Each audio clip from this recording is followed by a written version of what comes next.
There I am. Hello. Streaming on two places at once. Instagram over here, YouTube over here. Hello, everyone tuning in live or watching the replay. Instagram, I will probably be looking at YouTube during this live, but I'll say hey when I can. Yeah, we'll let people roll in, but I have a lot to cover on this live, which is called Why Would I Screw Up This Launch? Hello, welcome.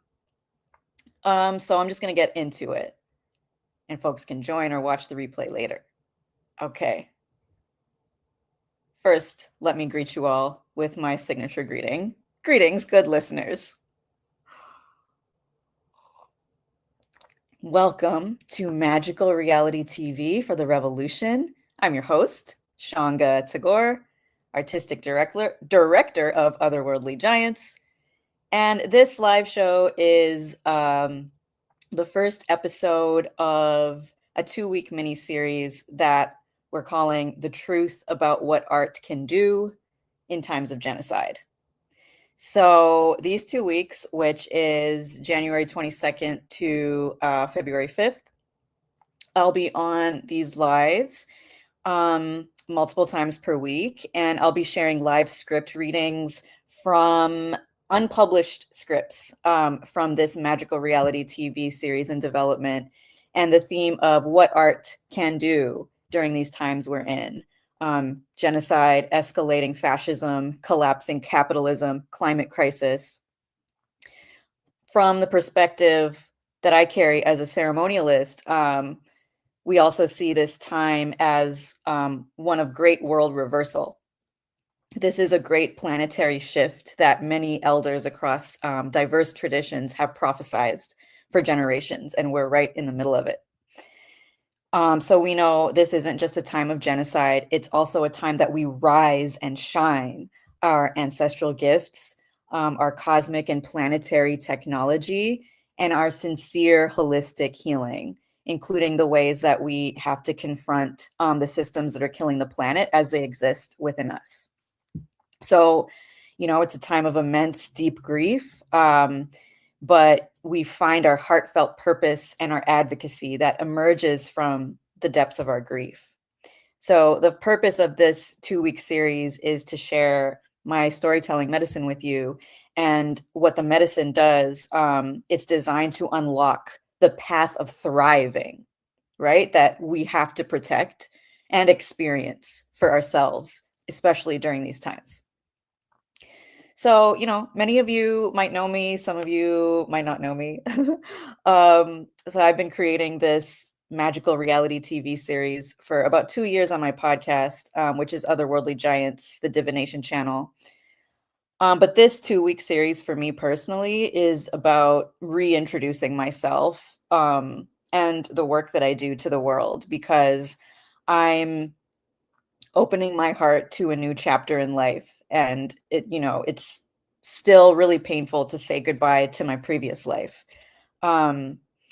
So that's what it is personally for me. And the last episode of this series is going to be next in 2 weeks on February 5th. And that's going to be when we close our doors to our Butterfly Sanctuary. And that is our in-house artist retreat program. So this launch is about sharing myself with the world again and also inviting people in. But before I do that, I have to tell you exactly why I would screw up this launch so much that I decided to make it the title of our very first episode in this series. So let's get into it. Sit back and relax, good listeners.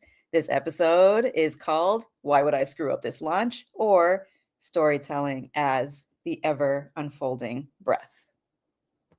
Okay, so let me take you to about 7 or 8 days ago. I downloaded this whole idea for this 2-week series, right? And I'm super excited about it. I want it to be successful. And it's not like this is super low stakes either, right? If I don't take some extra steps, to work through this energetic density of this ye olden days fear of being seen wound that many of us are familiar with. If I don't run a successful launch, I'm actually not going to be okay. My finances aren't going to be okay. My heart and my spirit aren't going to be okay. It's been an arduous couple of years, or decade, really, 40 years. Now, I am protected and I have a lot of blessings, but I've been teetering sort of on an edge for a minute, So this is all to say, I can't screw up this launch. But a few days ago, I sat with myself and I was like, I'm going to screw up this launch purposefully, because there's a part of me that will intentionally screw it up. Why? Okay, like I said before, I'm a ceremonialist and an energetic surgeon. So I look at everything as an altar. And I can see, the flow of my medicine is really strong, but it's getting stuck right at the door, the juncture of the southeast corner. And so that's the space in your energy field where you welcome people through the door. It's the most important part of any launch. And so that is where I saw my energy is all tangled up and it's dense. So what's going on there? Okay, let's talk to the multiverse, as we do. So I breathe and I see myself sitting on top of a mountain. You could call this the realm of public visibility. You could call it the midheaven in astrology. I can breathe easily up here. The air here, it suits me. I can breathe my ever unfolding breath. That's how and where I need to be in order to accomplish a successful launch, and also to just be at ease with myself. When I'm not up there, I'm cranky, I'm grumpy, I'm marred with resentment because I'm not getting the recognition that I need. And that skews my perception of everything. But, if I'm not up here on this mountain every day, where am I? I'm on the ground. I'm a slayer. I'm basically the queer, brown, spiritual vampire slayer that we all needed on the WB in 1998. Am I right? Down here, the energetic quality is chock full of vampires, demons, and the forces of evil that Buffy has to fight, right? The list of things down here is that to transmute is never ending, right? You kill one vampire, another one rises, and a lot of us could live and spend our entire lives down here, right? Like there's always something else you think you have to heal before you're ready to have a new experience, right? So that's what I'm doing. I'm a wisdom keeper. I wake up, I put on my hood, and I walk around my neighborhood where nobody knows my name, and I keep the land clear. And they didn't pay Buffy Summers for her career as a vampire slayer either. She has no dental plan. So I'm watching this version of myself, and then Esta and Rahel appear. Esta and Rahel are my two twin black cats. They are named after two fictional characters from the book, The God of Small Things. Esta and Rahel, they're both in the spirit realm now, but don't worry, they still have lots to say, and thankfully, I'm a good listener. Esta says, "You're like Buffy, but you're also Aragorn from Lord of the Rings." Lord of the Rings? We've never read those books. I tried watching the movies like way back in 2002, but I kept falling asleep. How do you know who that character is? What's his name? Oregon? Aragorn. Rahel interjects. Aragorn. Oh, I know him. He's the guy who everyone has a crush on, right? What's his name? Chris Evans. No, Esta says. Chris Hemsworth. Are you sure about that? Very sure. Chris Hemsworth. It's Chris something. We both look at Rahel. I'll Google it. Rahel types and we peer into the screen. Oh, Orlando Bloom. Esta says, I still have a crush on Chris Evans. Okay, yes. But wait, Orlando Bloom is the elf. He isn't even Oregon. That's someone else, the dark-haired one. Oh my gosh, Mom, Rahel says, do you remember the time that you tried to date that straight dude like 15 years ago? And he was really into you, but then you told him that you fell asleep during the Lord of the Rings movies, and he like completely walked out on you in the middle of the date. He just left. You better be careful who you tell this story to, Mom. You might scare people away from your launch. Oh, right. Yeah, sorry. I'll be careful. Sure, thanks for that. Lest I scare away more straight dudes. That's very assumptive of you, Esta says. Yes, says Rahel. You could just as easily scare away some really cool queer women of color who love Lord of the Rings. Okay. But tell me, why are you bringing this character up? How do you know who he is? Because we just listened to someone talk about him recently on a podcast. Oh, yeah, right. I remember. Right. So, like, Oregon, he apparently is a character who belongs on a throne, right?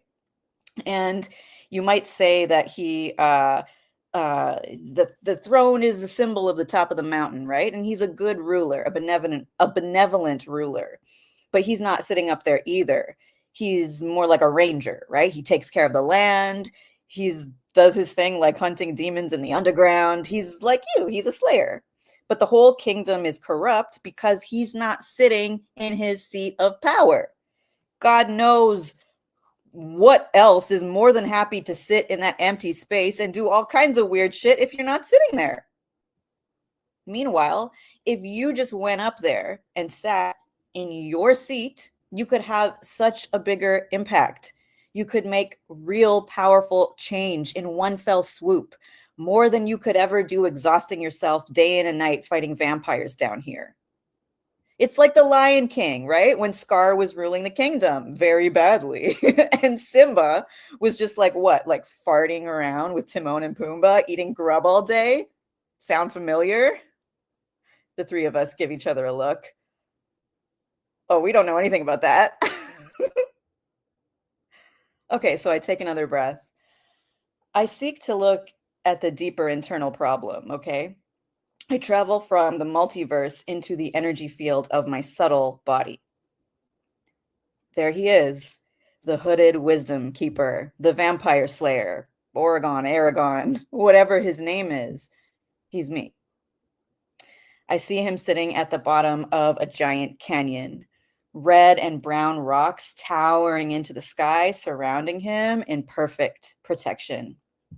He sits on a rock next to a sacred fire. His heart is at peace here, even if he carries such sweet sadness. This is the issue. This is why I would screw up this launch. Every part of me wants to be successful, but he's still sitting here in this hole in the ground, and he doesn't have any intention to move. And I can't do this without him. He's the leader in me. He's the vision. He is the scar. The wisdom of lived experience that birthed the version of me that can breathe on top of a mountain. And he's the only one who hasn't said yes. What happens when he doesn't sit there?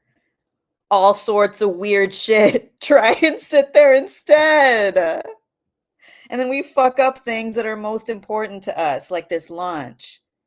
Like, who is going to be the voice of our marketing and promo, right? The part of me that's panicking and trying her best to problem solve steps in, right? She's scared about not being able to pay her bills. She's scared about dying alone. What she really needs is a spa treatment and a hug. But instead she's up here on the mountain screaming, "Come on, guys, you gotta believe me." That's just not the vibe you want when you're promoting your business, right? She wakes up every day building herself up like, I can do it. I can do it. She gets up the nerve to get on social media and she's like, welcome, everyone. Then one person does so much as look at her funny for a glitch of a second. And she's like, oh, I'm sorry. Did I say the wrong thing? I'm sorry. I'll stop. Okay, move aside. Now it's anger coming up. Anger thinks they are a way better option at handling the marketing and promotion. They're not actually any better. Anger sits on top of the mountain, looks down at the audience, and Anger's like, you. I don't like any of you. I got something to say to each and every one of you. And then I pull down my scroll. I'm like, and this thing, and another thing, and another thing. Now look. My anger is seductive because that shit can easily go viral. Anger can be popular, Lar, but it's not really who we need up there. All the while, my wisdom keeper is just sitting there by the fire, letting it all happen. I know who he needs. Shanga, the human. From like today, January 21st, 2025, Pluto Kazemi. Technically, that's yesterday, but that's when I wrote this script. So I sit next to the wisdom keeper and I tell him, you know, you're the only one who can sit up there. Why are you still here? There's a ladder right there. And there's so many people just waiting to give you a hand and help pull you up. Look at all these other versions of Shanga, the one who's angry, the one who's insecure and very easily spooked, a fraidy cat. Esther and Rahel are in the corner and they go like this. They love acting out the fraidy cat. Every version of me wants you, the wisdom keeper, to go up there. They all believe in you. They support you. They know you. I need you. I don't know what I'm doing without you. I don't know what to do with this, to do for this launch. How do I make it successful? I do, the wisdom keeper says. I know what to do. Can you give me anything to work with? I'm too tired, too disillusioned, too heartbroken. Wait a second. I know you. You're the storyteller from Letters to the Universe. That's the play that I wrote about my life and performed in 2016. My dad died in the middle of it. The wisdom keeper cracks a smile. Yes, she says, That's who I am. I put my hand on the wisdom keeper, the place between her left shoulder and the collarbone right here.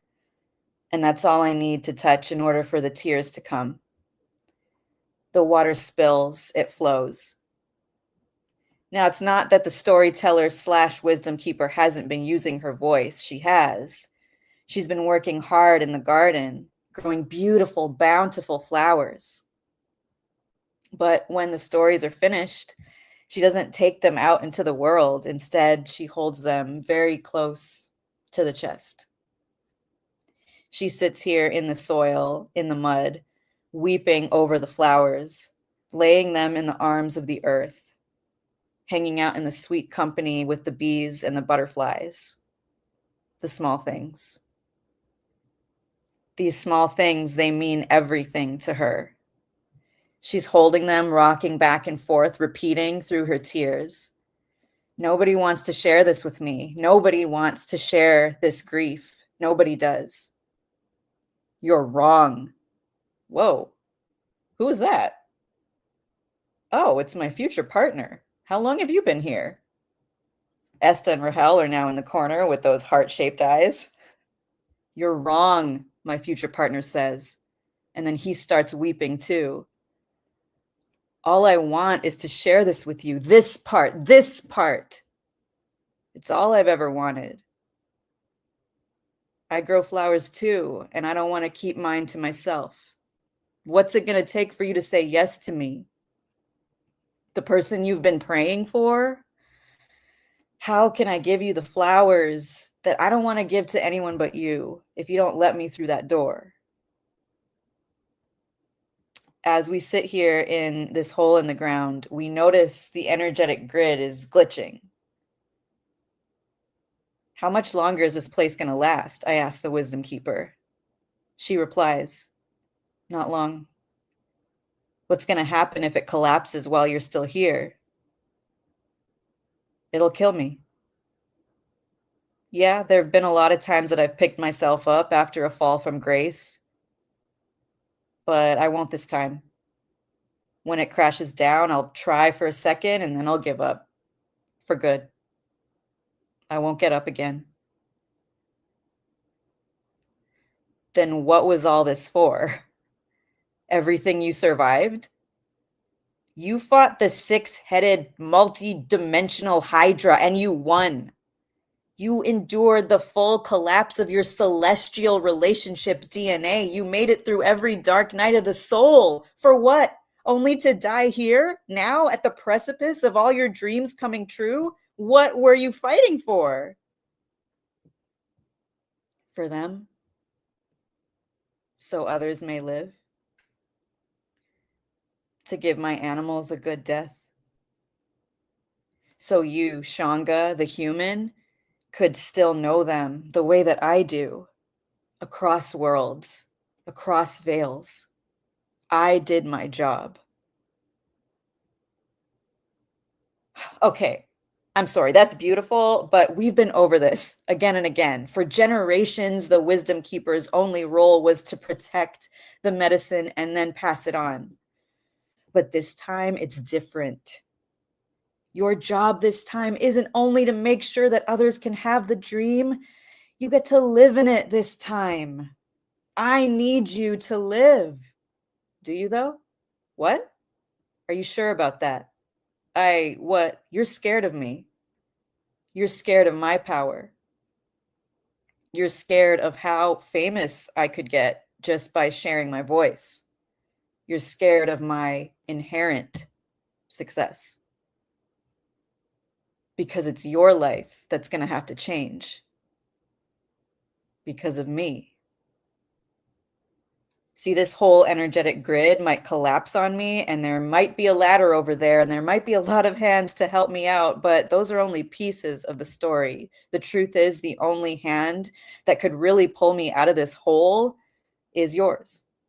You, Shanga, the human, not your friends, not your mentors, not your community, not your partner, you.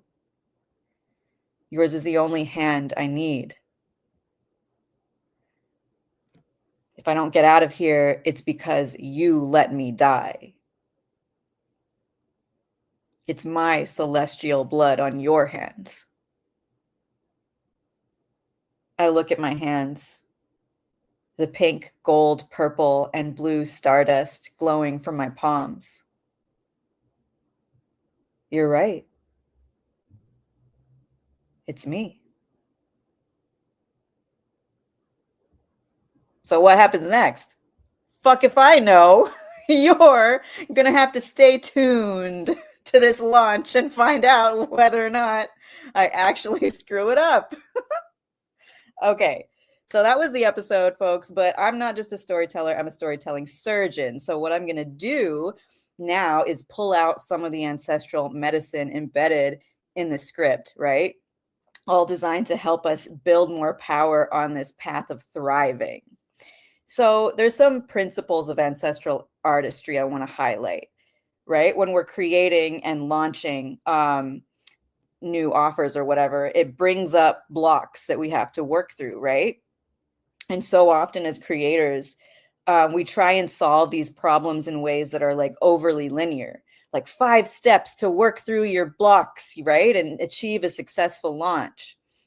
When the truth is, a lot of times the technology that we need to work through these blocks is the technology of the storyteller. We have to go into our multiverse, into our subtle body, and just allow ourselves to move through a story and give freedom of expression to the parts of us that need to be given voice, right? We have to be able to sit in those questions instead of forcing ourselves into answers. So why is this storyteller so delusioned and heartbroken? Maybe because of how we treat storytellers, right? She's not giving us answers fast enough. We can't fit her into little boxes made of ticky-tacky in order to run like a successful business. But then we get the plot twist, right? This whole time we thought the wisdom keeper was the reason that I'd screw this up.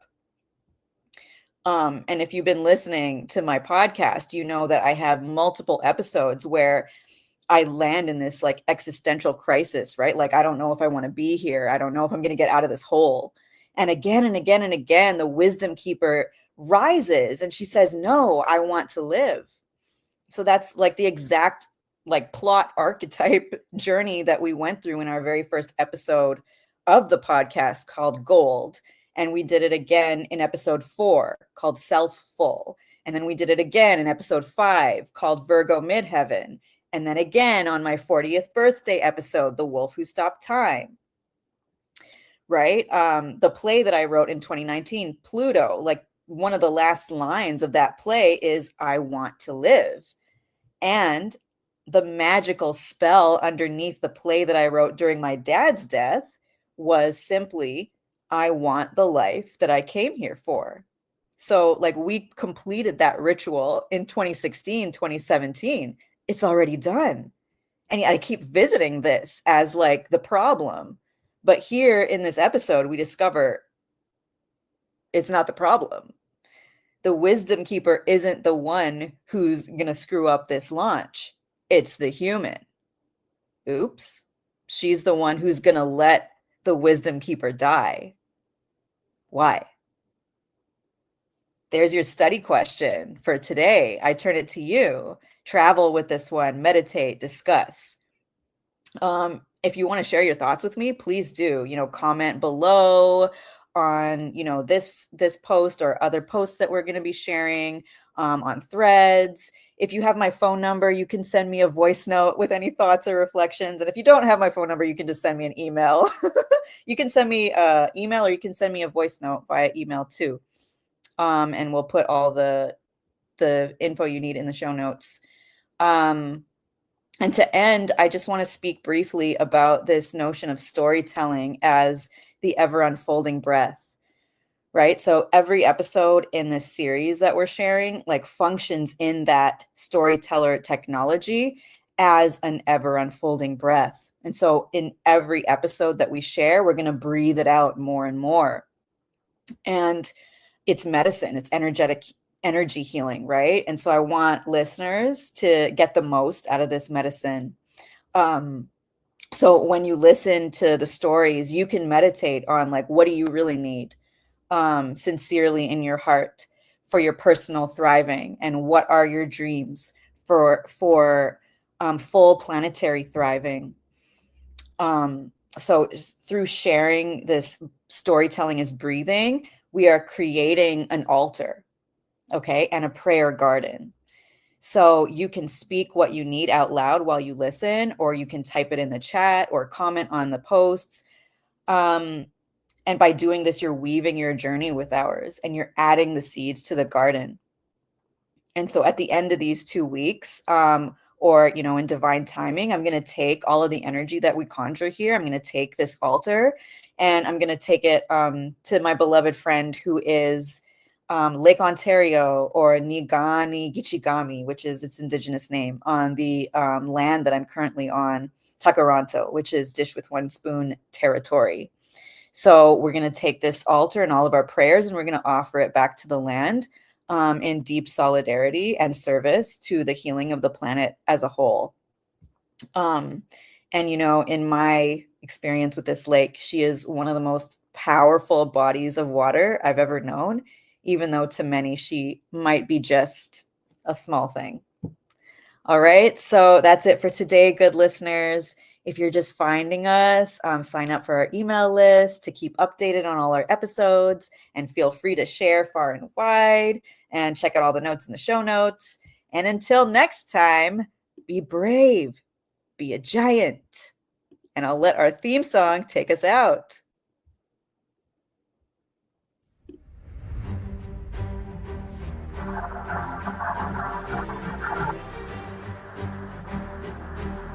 Confetti.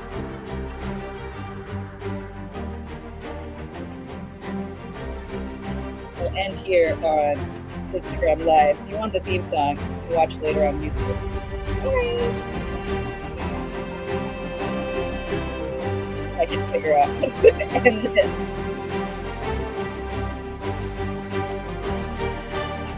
Okay, bye.